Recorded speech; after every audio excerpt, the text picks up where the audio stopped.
À la maison, l'ennemi de mon âme, Satan, a été implacable avec moi. Isabelle, où est ce grand Dieu à toi maintenant? Ce Jésus-Christ que tu prétends servir? Ce Dieu tout-puissant, où est-il maintenant, Isabelle? Tout ce temps que tu passes en prière en lui parlant, allant à l'église, lisant cette Bible. Si c'est vraiment réel, Isabelle, où est-il maintenant? Ma mère m'a dit, elle a dit, Jimmy, le Saint-Esprit est venu à côté de moi et il a dit, Isabelle, c'est assez. Maintenant, Isabelle, commence à louer Dieu. Isabelle, ne blasphème pas Dieu avec la peur et le doute et l'incrédulité. Isabelle, mets ta foi en Dieu. J'avais perdu tellement de sang. Ils se sont précipités pour me conduire à l'hôpital et je ne me souviens pas de tout ça, mais ils m'ont dit qu'en me tirant de la voiture, un policier a dit à l'autre, « Laisse tomber, c'est trop tard. Il est mort. » Ils ont dit, je l'ai regardé et j'ai dit, « Non, je suis toujours avec vous. » Juste avant d'entrer dans les vifs du sujet, rassurez-vous de vous abonner à la chaîne SPS Sauver pour Sauver afin de ne pas louper les prochaines vidéos. Et n'oubliez pas s'il vous plaît de partager, liker et de nous laisser un commentaire. Que Dieu vous bénisse. Avez-vous besoin d'un miracle dans votre vie? Êtes-vous confronté à quelque chose d'écrasant pour lequel vous avez besoin du Tout-Puissant Dieu pour briser cette forteresse? Avez-vous un être cher ou un ami qui est tellement enchaîné que vous avez besoin d'un miracle authentique? Êtes-vous au point où seul le Tout-Puissant Dieu peut délivrer cette personne ou vous-même? Vous avez bien choisi votre station aujourd'hui parce que ce que vous allez entendre est une preuve vivante que Jésus-Christ peut tout faire, peu importe à quel point vous êtes allé ou à quel point un être cher est allé, il n'y a personne au-delà de la portée du Tout-Puissant Dieu. Je le sais de première main. Mon nom est Jim Maxime, j'avais 5 tubes dans mon corps pour me nourrir et me drainer par intraveineuse. Ma vie était finie telle que je la connaissais. Ma mâchoire était cassée, sortie à travers ma peau. Elle était cassée et ligotée. Ma vie était hors de contrôle. Une nuit, j'étais tellement ivre qu'un ami m'a ramené à la maison, et après qu'il a conduit ma voiture, sa petite amie conduisait la sienne. Il m'a remis les clés. Il était minuit. Il a dit, « Je te verrai demain matin, Max. » Et j'ai dit d'accord, peu importe. Mais vous voyez, quand vous êtes alcoolique, quand vous êtes accro aux drogues, vous ne buvez pas ou ne prenez pas de drogue juste pour le faire. Vous le faites parce qu'il y a un démon à l'intérieur de vous qui vous pousse, vous force, vous dit que vous avez besoin de plus. Alors qu'il partait, je me cachais sur le côté de la maison jusqu'à ce qu'il soit complètement parti. Je suis remonté dans ma voiture, parce qu'il n'était que minuit. Je savais que les bars étaient encore ouverts, cela me donnait quelques heures de plus pour satisfaire cette force motrice dans ma vie. Alors je suis retourné dans ma voiture, je suis retourné au bar et j'ai repris quelque chose. Maintenant, il est environ 1h du matin et je conduisais. Sur la route. J'étais tellement ivre que j'ai atteint pour changer un vieux lecteur 8 pistes dans la boîte à gants. Certains d'entre vous savent peut-être ce que c'est, mais comme elle est tombée par terre, je me suis penché pour la ramasser et en me penchant, je suis tombé dans l'inconscience. Je suis revenu brièvement pendant 1 seconde. La voiture venait vers moi et je suis retombé dans l'inconscience. Ils m'ont dit que mon véhicule avait monté une dénivellation, était descendu et avait heurté un poteau téléphonique, et j'ai été projeté à travers le côté passager du pare-brise. Et après que ma tête et mon visage aient traversé le verre, mes épaules ont frappé le pare-brise et m'ont arrêté, et le poids de mon corps m'a tiré en arrière à travers le verre coupant. Les policiers m'ont dit que mon véhicule était sur une dénivellation, une pente latérale, et que mon visage était maintenant dans le compartiment du plancher côté passager. Les policiers m'ont dit qu'en mettant leurs pieds dans la voiture. Pour se stabiliser et me tirer vers le haut, parce que je suis un grand gars, ils m'ont dit que mon visage, le sang avait atteint le dessus de leurs chaussures. J'avais perdu tellement de sang. Ils se sont précipités pour me conduire à l'hôpital et je ne me souviens pas de tout ça, mais ils m'ont dit qu'en me tirant de la voiture, un policier a dit à l'autre, « Laisse tomber, c'est trop tard. Il est mort. » Ils ont dit, je l'ai regardé et j'ai dit, « Non, je suis toujours avec vous. » Alors ils m'ont précipité de nouveau à l'hôpital aux urgences, et le jeune interne là-bas, ils m'ont dit qu'il essayait juste de retirer des éclats de verre de mon visage. Ils ne pouvaient pas obtenir un chirurgien plasticien à 2h du matin. Et puis ils ont appelé ma mère. Vous voyez, ma mère, en tant que jeune fille, avait donné sa vie à ce Dieu, ce Jésus-Christ. Mais à travers une série d'événements et d'éloignements de Dieu et de choses dans sa vie, qui n'avaient pas vraiment abouti à une marche chrétienne significative.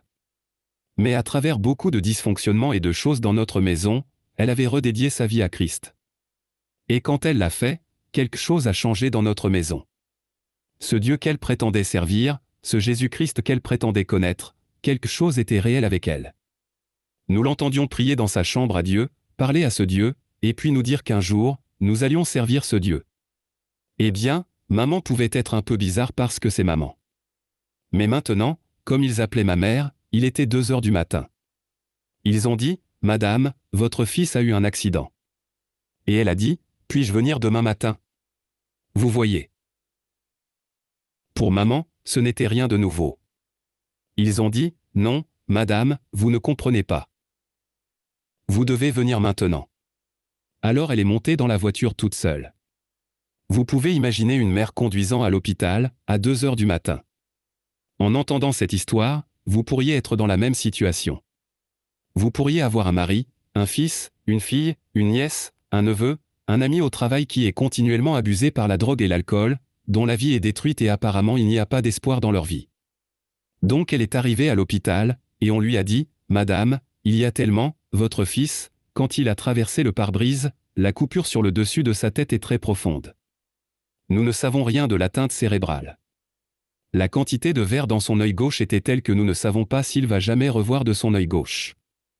Maintenant, madame, il est tombé dans le coma maintenant. » Alors ma mère, complètement submergée par la peur, le doute et l'incrédulité. Elle a dit, « Jimmy, quand je suis monté dans ma voiture cette nuit-là pour rentrer à la maison, l'ennemi de mon âme, Satan, a été implacable avec moi. Isabelle, où est ce grand Dieu à toi maintenant? Ce Jésus-Christ que tu prétends servir? Ce Dieu tout-puissant, où est-il maintenant, Isabelle? Tout ce temps que tu passes en prière en lui parlant, allant à l'église, lisant cette Bible. Si c'est vraiment réel, Isabelle, où est-il maintenant? Eh bien, mon ami, vous pourriez penser la même chose. Vous pourriez dire, vous savez, Dieu, où es-tu dans ma vie ou dans la vie de mon mari ou de mes enfants? Dieu, rien ne semble changer. Dieu, quand cela va-t-il se terminer? S'il te plaît Dieu, si c'est réel, où es-tu? Eh bien, ma mère elle a dit, Jimmy, quand je suis rentré à la maison, je me suis simplement effondré à genoux à côté de mon lit, là où nous l'avions entendu crier à Dieu si souvent, elle a dit, Jimmy, je criais simplement à Dieu. S'il te plaît Jésus, ne le laisse pas être aveugle. Jésus, s'il te plaît. Quand cela va-t-il se terminer? Dieu, ne peux-tu rien faire?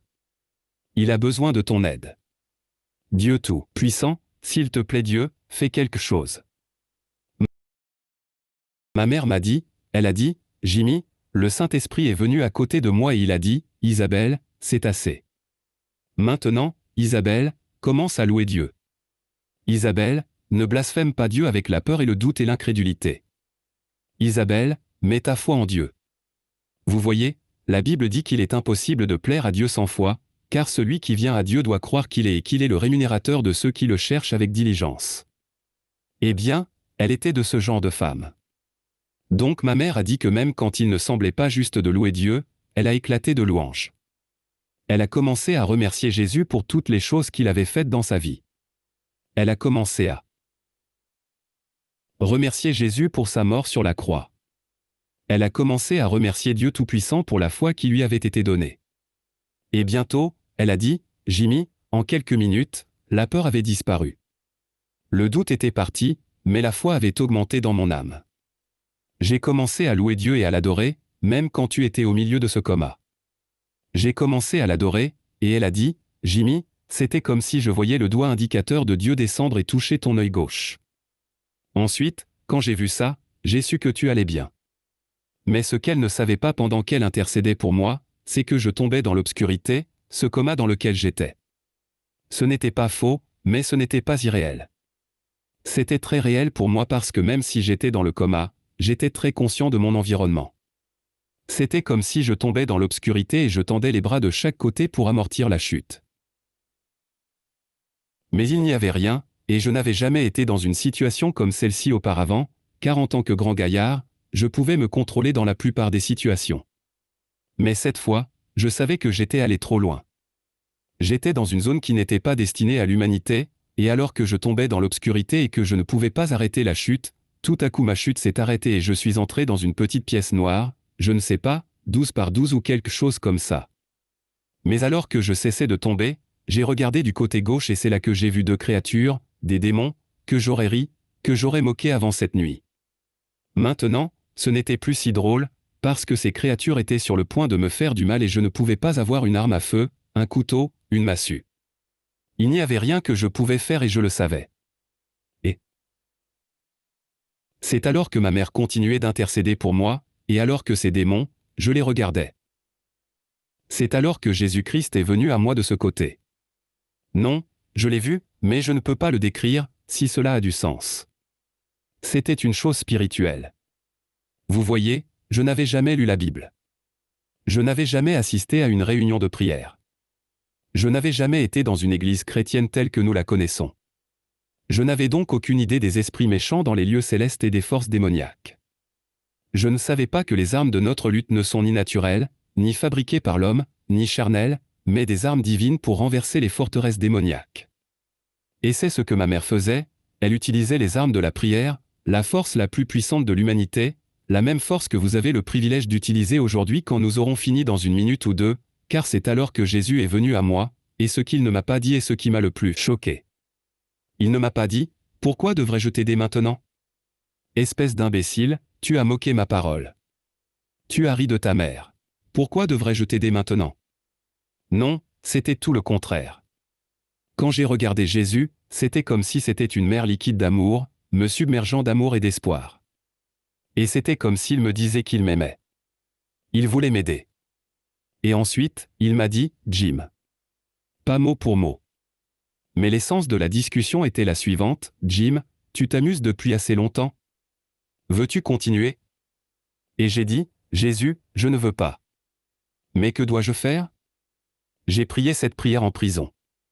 Sors-moi de ce pétrin et je suivrai le droit chemin. Eh bien, cela n'a pas fonctionné.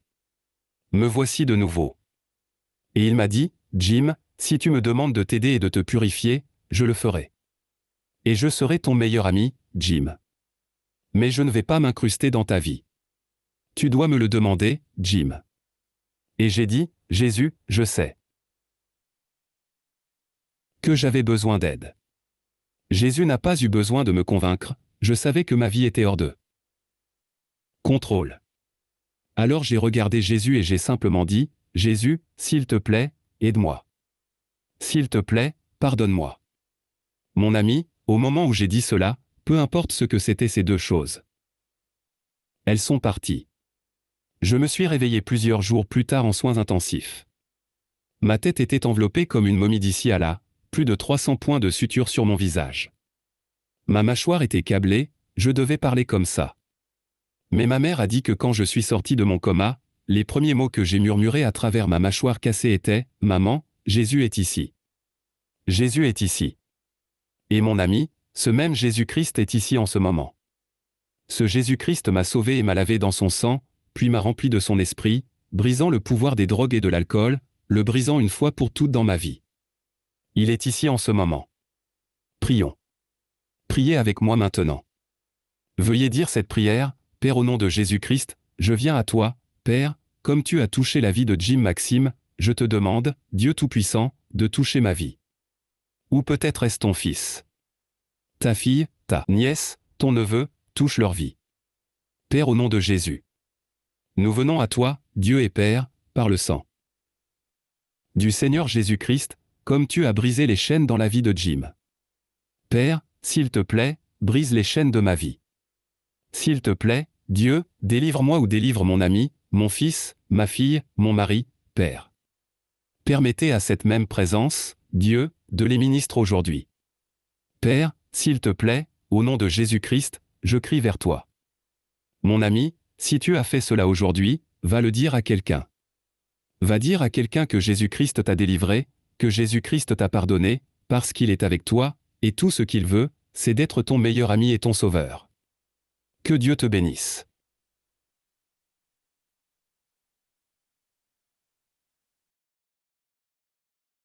Si vous avez été béni par ces enseignements, ces temps de louange et d'adoration, ces témoignages, n'hésitez pas à vous abonner sur cette chaîne SPS Sauvé pour sauver. SPS Sauvé pour sauver, l'évangile de Christ pour les saluts des âmes. Ici, nous témoignons de Jésus. Que Dieu vous bénisse.